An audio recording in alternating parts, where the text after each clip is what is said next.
اب قاری باسط ہیں، ان کی آواز بہت مشکل ہے، ان کا اتار چڑھاؤ بہت زیادہ ہے اور ان کا سانس بہت لمبا ہے. ٹھیک ہے، تو قاری عبد الباسط کی آواز ایسا نہیں کہ فالو نہیں ہو سکتی ہے، لیکن پہلے بہت سمپل قاری کہ جن کے آواز میں اتنا زیادہ اتار چڑھاؤ نہ ہو اور ان کا سانس بھی نارمل ہو، آپ ایزیلی اس کو فالو کر سکتے ہیں. ٹھیک ہے، اور اگر تو پہلے آپ کسی خاتون سے شروع کریں نا تو اس میں یہ ہوگا کہ آپ کی آواز میں زیادہ ٹھہراؤ آ جائے گا. اس کے لیے قاریہ زینب طلحہ ہے، ان کا آپ نام لکھ لیں اور ان کی تلاوت سنیں. ٹھیک ہے، اس کے بعد آپ نے یہ کرنا ہے کہ قرآن پاک کی کوئی بھی وہ آیات جو آپ کو بہت اچھے سے یاد ہے، بہت اچھے سے، اب آپ نے قاریہ کی ان آیات کو اوپن کرنا ہے، تلاوت کو اوپن کرنا ہے اور اس کو سیو کر لینا ہے.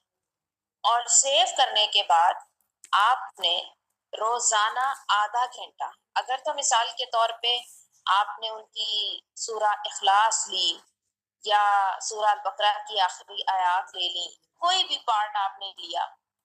آپ نے اس کو سیو کیا اور سیو کرنے کے بعد آپ نے ہینڈ فریز لینے ہیں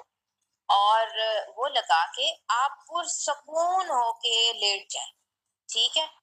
اور آپ نے تلاوت کو اتنی اونچی آواز میں پلے کرنا ہے کہ آپ کو اپنی آواز نہ آئے اور نہ ہی ارد گرد کی کوئی اور آواز آئے. ٹھیک ہے، اس کے بعد آپ نے شروع میں قاریہ کے پیچھے بالکل بھی نہیں، آپ سب سے پہلے غور سے سنیں، صرف آنکھیں بند کریں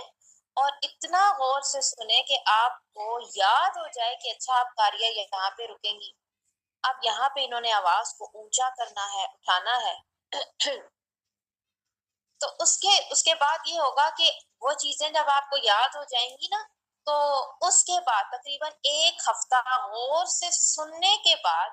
اب اگلا ہفتہ آپ ان کے پیچھے پڑھنا شروع کریں. لیکن جب آپ ان کے پیچھے پڑھ رہی ہیں تو اب آپ کو اپنی آواز نہ آئے، آپ نے انہی کی آواز آپ کو آئے لیکن آپ ان کے پیچھے پڑھیں گی. اب اس سے کیا ہوگا کہ چونکہ آپ کے کانوں میں جو پلے ہو رہی ہے تلاوت وہ بہت اونچی ہے تو آپ خود بھی بہت اونچا پڑھیں گی. ٹھیک ہے، کیونکہ آپ کو اپنی آواز نہیں آ رہی نا تو آپ ایک تو اونچا پڑھیں گی، اس سے آپ کا گلا کھل جائے گا. جب آپ کا گلا کھلے گا نا